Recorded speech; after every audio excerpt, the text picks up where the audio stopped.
Good morning after the first night and the first day at the MCG. We are here to look back on another disappointing evening and day for England. This is Ask George.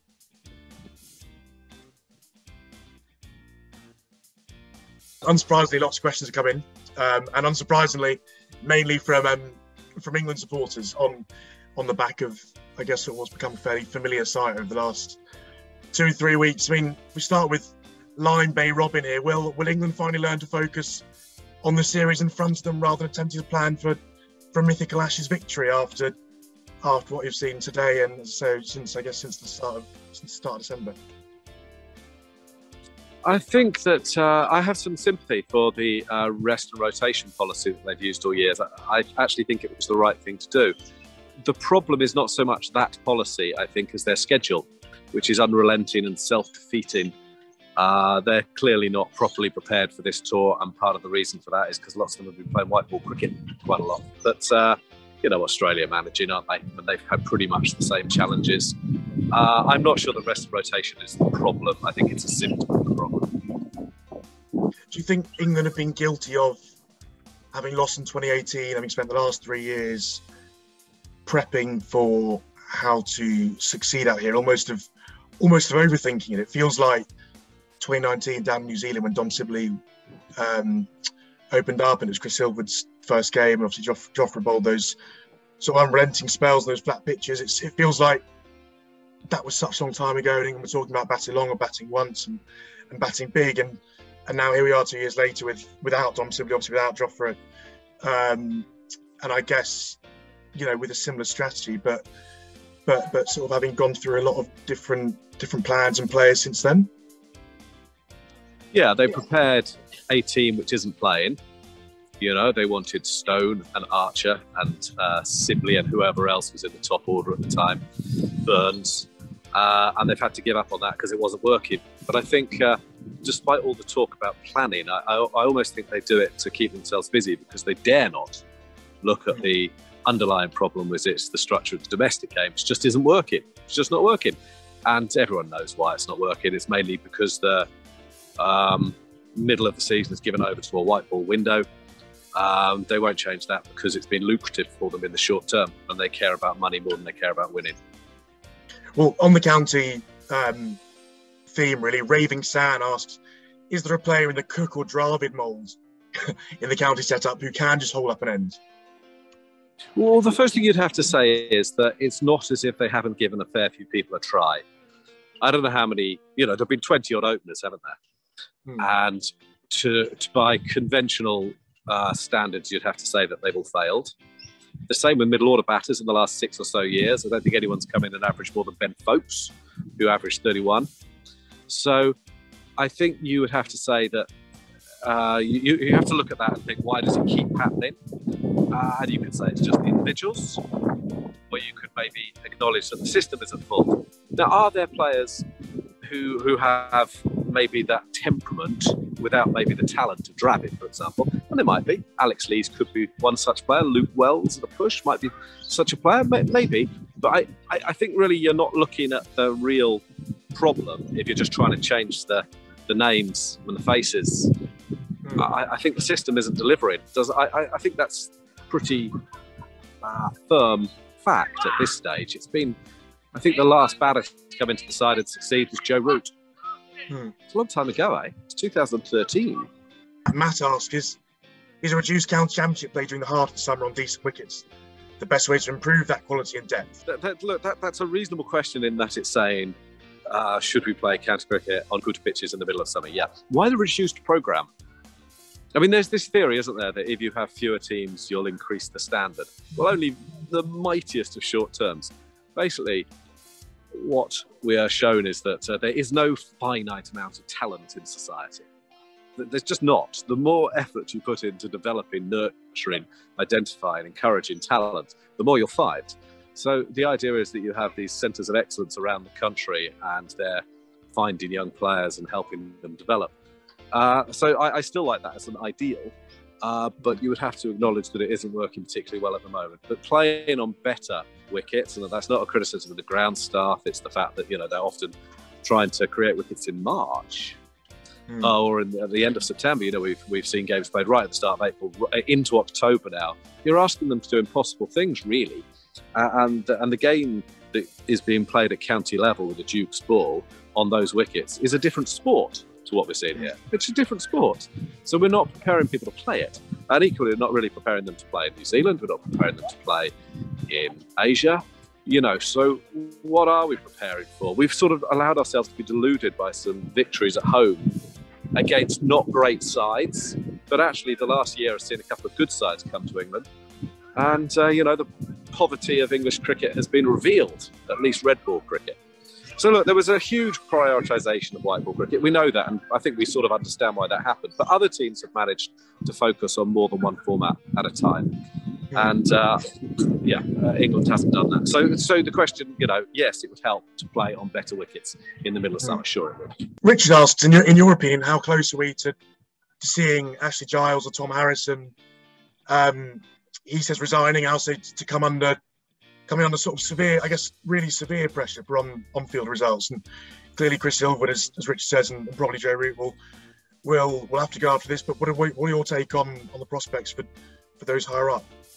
Well, I think I think that Harrison sees 2022 as his final year anyway. I would expect him to go during the year. I think he's just hanging on because he wants to sort out the diversity inclusion issue. I think he does feel strongly. He does, you know, genuinely feel passionately about that. Whether it should be his decision to decide when he goes, I don't know. I mean, the ECB have a pathetically weak board, don't they? Who seem to allow the executive to do whatever they like. It seems to me, look, the Ashes, rightly or wrongly, has been the barometer of England cricket's health for years. And bearing in mind the performances we're seeing here, which is pathetically uneven between the sides, it would seem to be monstrous to allow Tom Harrison to depart with a massive bonus. It would make a mockery of English cricket. It would just, and the board, it would just show them to be weak, pathetic, you know. You might as well chop them up and put them in a curry. It's just hopeless. So should they be under pressure? Yeah, they should. Personally, I'm not sure about the, you know, I mean, Joe Root's race is probably run as captain. You know, Ben Stokes probably takes over. Chris Silverwood will come under pressure. I don't know who would have changed the result of this series. It just seems to me the resources aren't there at the moment, but they need to be stronger. The management needs to be stronger in lots and lots of different ways. The players have become quite powerful. That's okay, but they're not really delivering. And I think they need to be questioned a bit more. So, yeah, I think, performances like this, and it has all the hallmarks of the 5-0 list, there really should be questions of all those people. Yeah, all of them are going to come under pressure. And they should. But it shouldn't just be the captain and coach. You know, the question, again, is right. It should be higher up than that because they're the ones really putting the strategies into place. So, yeah, Tom Harrison, Ashley Giles and co, they're definitely going to be under pressure after this. Addy asks, who next?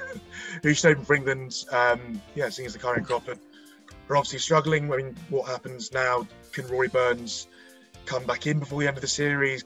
I think he's a long way away from coming back. Is it a merry-go-round of Burns for Hamid, come Sydney, or what happens next? Well, I think they've told Hamid that they're going to give him the series. Whether that's going to be possible in the end, we'll see. But if they want him to relax into it and know that he's got a few goes to make a go of it. Rory Burns, they seem to have decided, he's had 31 tests and not kicked on. They seem to be done with him for a while. I think it'll be a long way back for him. But, in a situation like this, almost anything becomes possible. I would be tempted to look at James Vince, who's in the country, because we know that at least he has time on the ball. But yeah, these are desperate situations. Zach Crawley was deeply unimpressive today, but I think he can play. And you can't go one innings back. But, there's all this talk all week about England being more patient, disciplined and determined. And his 7th ball, he tried to drive, I think it was Stark, but he almost knocked himself off his feet with the ferocity of the shot, which he couldn't quite reach as well. It didn't look as if any of the messages were getting through. So that was a worry. But, maybe Milan and Vince, maybe it's not impossible that they could be opening. I mean, Vince has batted at 3 for England and actually done it okay. He only got a couple of 50s on the last Ashes tour. Milan is basically opening anyway. You know, bearing in mind the average England partnership is, you know, the life of a mayfly. So it's not even as long as that, is it? So there are all these sorts of things that can happen. But again, you're sort of looking at short-term solutions to a much more structural problem. And I'm afraid that I think it's a back to the drawing board job and trying to ensure that county cricket is working on a basic level of producing players at this level. And maybe go back to the pitch question, you know, maybe you have to start playing on hybrid wickets. Simon Best asks, is there anything England can do to redeem this tour at this stage? Obviously, the game's not gone. There's still 3 tests played. Oh, no, this series is gone, mate. Realistically speaking, what can be redeemed from what remains? Loads of things. These sorts of things create an opportunity. Of course they do. It would be really nice if this defeat was so shocking that it forced people into an admission of the faults in English cricket. And there are several, obviously. And that basically the big one is that the domestic game isn't really working. Now, my fear will be people will come to the conclusion that there are too many counties or something like that, which I think is the wrong conclusion, but that debate's going to happen now. But yeah, a reverse like this could be an opportunity. Look, I stood outside this ground 6 years ago when England were being hammered in the World Cup right around the country. They lost here on Valentine's Day 2015. And actually, that real low ebb in English cricket became a building block, didn't it? It became a foundation stone for the rebuilt ODI side, which within 4 years was playing fantastic cricket, you know, really exciting cricket. So it can be done, and it can be done quite quickly if there's a will. And I know that everyone in English cricket wants England to win the Ashes, but do they want it enough to put their bonuses to one side, to, you know, maybe accept that the 100 being played in a window isn't very helpful? It wouldn't matter if it's the 100 or T20 or whatever. You need to have county cricket producing batters who are more prepared for this, because at the moment it's a chasm between domestic level and this. It's just not the same sport. A final one from Nad and Gunaratna. Is there any reason to watch this as a neutral fan? As you say, it's been so one-sided over what we had 8-9 days of this series. Yeah, go on. Sell it. No, I don't know. No, I agree with you. I think long-term, this will damage the brand. Long-term, it will affect the broadcast deals and the value of them. We're already seeing crowds are down a bit. I mean, you've got to be careful judging that because, you know, COVID's an issue. Yeah. But I do sense a damaging, a diluting of the brand. Yeah, because it's not competitive. And there hasn't really been a competitive series in Australia, Ashes series in Australia. I mean, maybe 86-7, 82-3, I would say. So there haven't actually been that many competitive ones in England either. The last one was 2-2, which is reasonable. But Australia haven't won in England since 81. Since 2001. So 20 years. But yeah, you know, the last 2 tours here have been 4-0 and 5-0, and this is worse. This is definitely worse. I mean, I did those tours. And there was mitigation then. England were up against very, very, very good sides in 6-7. Sorry, obviously they won in 10-11 and 13-14. This time, this is a good Australia side, but it's not as good as that. And England are playing poor cricket. They're playing poor cricket. So I think he raises a really good point. And we've got to be honest. Can't just be rah, rah, rah, I love cricket, you know, come and watch it. Because this is torture. You're asking people to spend money and stay up all night in England. Why? Not even sure I would. Honestly, I think there's a sense of anger, really. It's been so difficult to get this series on. It's been so difficult to get here, you know, doing, you know, quarantine and all the rest of those things you have to do, having someone stick a thing up your nose every 20 minutes. I mean, it's, yeah, a lot of effort's gone into it. And it's like England looks so ill-prepared. I don't know, it just feels as if we've been taken for mugs a bit. I mean, everyone who's watching, it feels as if everything is happening just to justify taking more money from us, really. And I felt it was the same with the T20 World Cup as well. You know, it's a tournament that's very largely been decided by who won the toss, won the game. And I think you start to worry about the integrity of the sport when that's the case to the degree it was. And then you come here, and this isn't a contest at all. It's not a contest at all. So I do worry that, you know, sort of we've been had, and they're saying, oh, we keep you know, the show must go on, but it's just a way to justify the TV deals, the broadcast deals, the subs they take from us. Yeah, I think the questioner is correct, as ever. They're very good questions that you really have to worry about the long-term damage to the brand, I don't see that this is doing a lot for anyone. I don't even think that Australia are enjoying it that much,